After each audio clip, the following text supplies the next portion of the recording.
So, welcome to the afternoon. How was your day? We have a great thing. Woo! You all are so brilliant. Thank you so much. Everything, my day has been amazing to see all of you here, so thank you.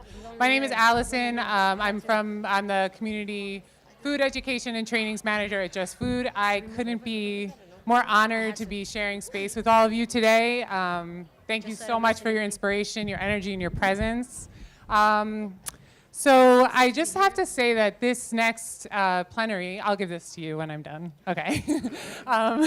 This next plenary is very close to my heart, so I'm really so honored here. It has been really an amazing, inspiring experience to get to work with some of these incredible individuals over the last few months, and I think you all will also share from their inspiration.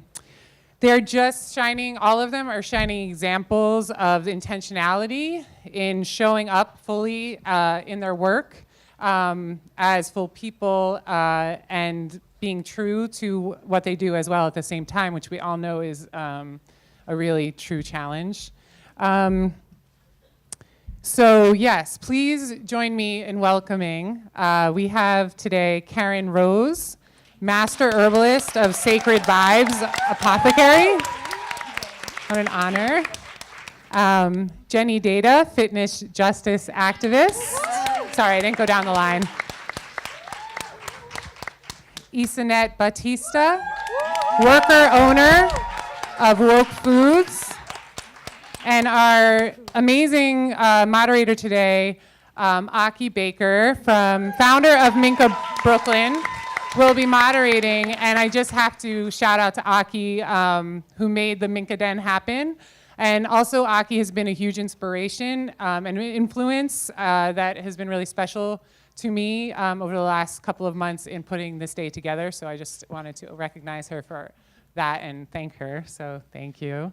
Without further ado. Okay. So how you doing? Good? Inspired, excited? Feeling good? Awesome. It's so nice to see you guys, and I'm so excited and honored, and this is such a privilege for me to sit here with these wonderful women on this stage. So, and I also want to thank Kiana and Allison, really. When I spoke with you guys about, doing healing as resistance as something that Just Food might want to take up on, I really didn't expect that conversation to lead here. And I know this is not something that people often talk about, and this is maybe something it's a little bit, maybe some people might think this is a little bit out of scope. So I think this was such a courageous thing for you guys to step up and do this, so I really thank you. And I don't know where Kiana is. I thank you, Kiana, wherever you are. Oh, hi. So, I feel that everybody's really excited and buzzing from all the excitement and information. So why not we close our eyes a little bit and just come to a breath? So put your feet on the ground firmly. Close your eyes. I'm not going to make you do anything crazy. It's safe. It's fine. And if you feel this is not safe for you, don't close your eyes. It's fine, too. So as you close your eyes, if you wish to, breathe through your nose. And don't change anything, just examine that quality of the air coming through your nose and coming out from your nose. Now imagine this breath to melt away any residual tension you may be holding anywhere in your body. So see if you can melt the space between your eyebrows, your cheekbones, your jawlines, relaxed, your neck and shoulders feeling softer as you breathe in one more time and out one more time. And from there, see if you can open up your skull bones by bringing your awareness right there as you breathe in and out. And your chest rise and fall, your rib cage open and close a little bit. Now, those of you with feminine body, imagine you breathing in from your vagina. And those of you with male body, imagine breathing in from your anus. Now, when you do that, you realize your abdomen really releases, and you can even feel the oscillation of your hip joints and your sacrum. And as you release that, you feel the tingling of the energy moving down through your legs, all the way down to your feet. Spread each and every one of your toes firmly onto the ground. And when you feel ready, come back to the space, open your eyes, and we'll begin. How you feel?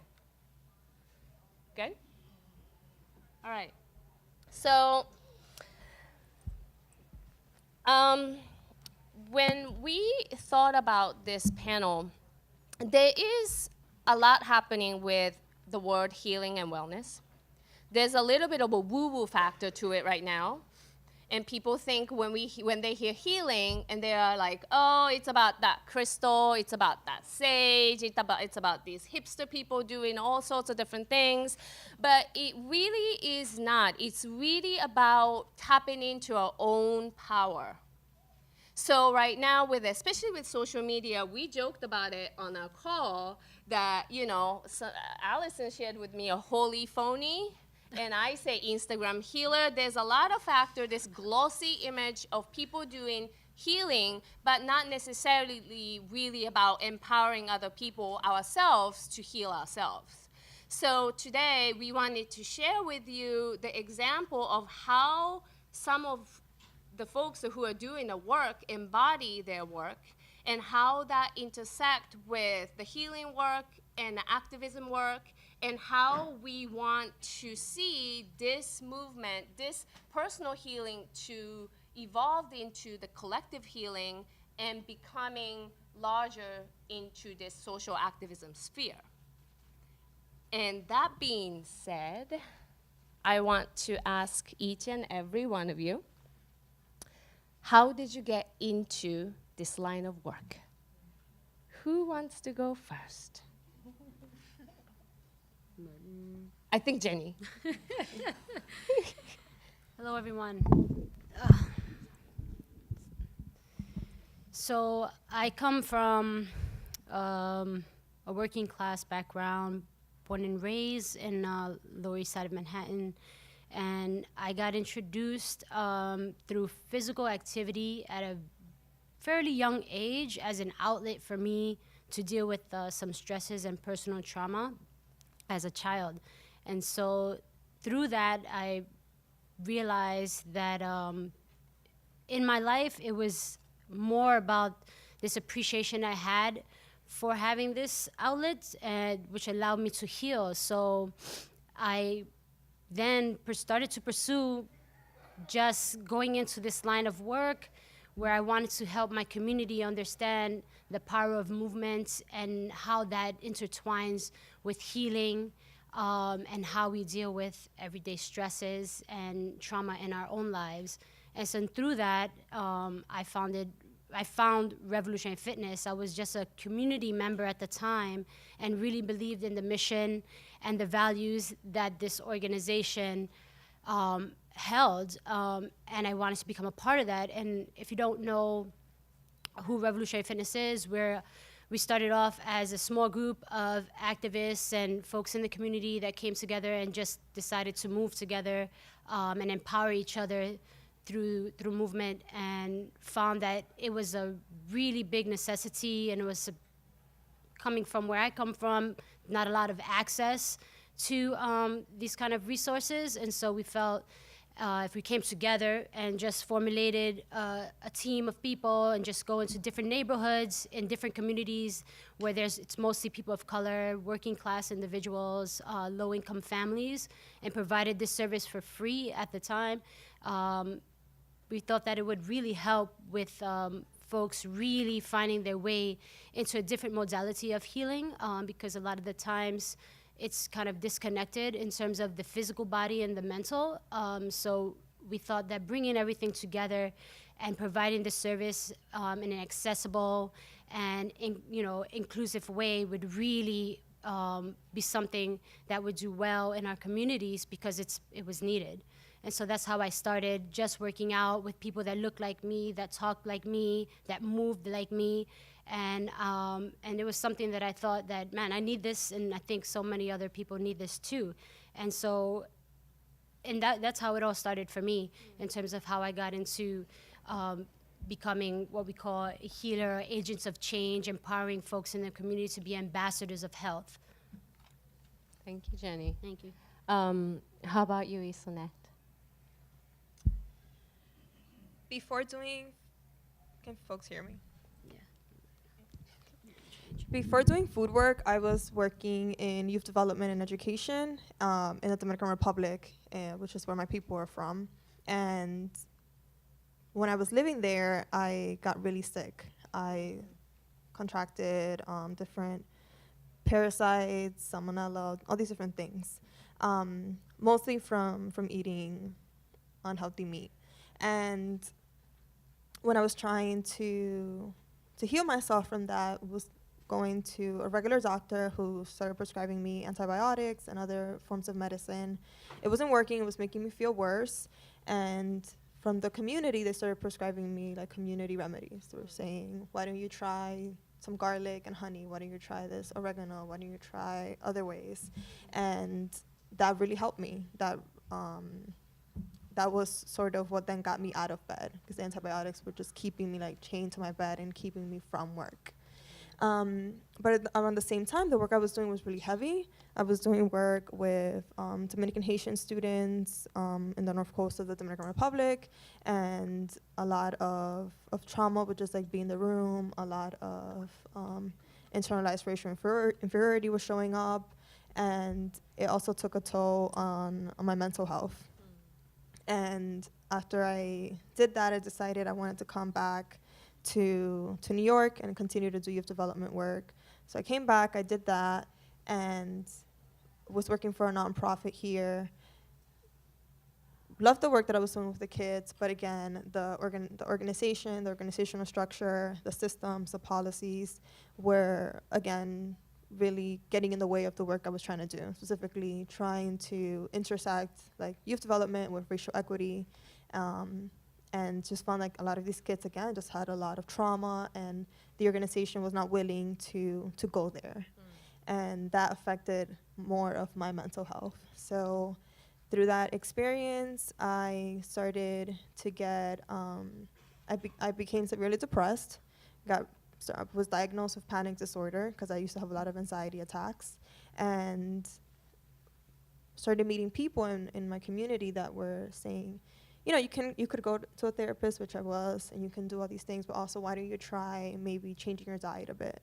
And so I did that with the help of also my grandmother and just medicine that came from elders, started implementing more of that into my diet, started meeting farmers and gardeners in New York City, and started putting my hands into soil, started going upstate and doing some farming, and that didn't, I won't say it completely healed me from mental illness, but it definitely increased my joy, increased just my personality, and I was able to show up fully.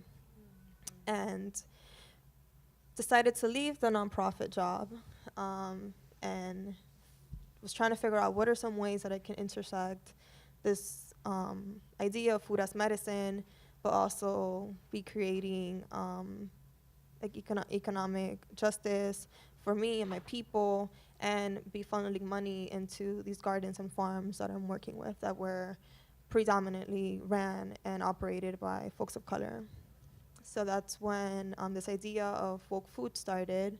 And Woke Foods today is a worker-owned cooperative that focuses on vegan Dominican food. We do cooking classes, catering, workshops, and a few other community events and community support. And it was this idea of the term stay woke was going around a lot, specifically when the Black Lives Matter movement and Movement for Black Lives was getting traction, and it was like staying aware of how like our political affects our personal.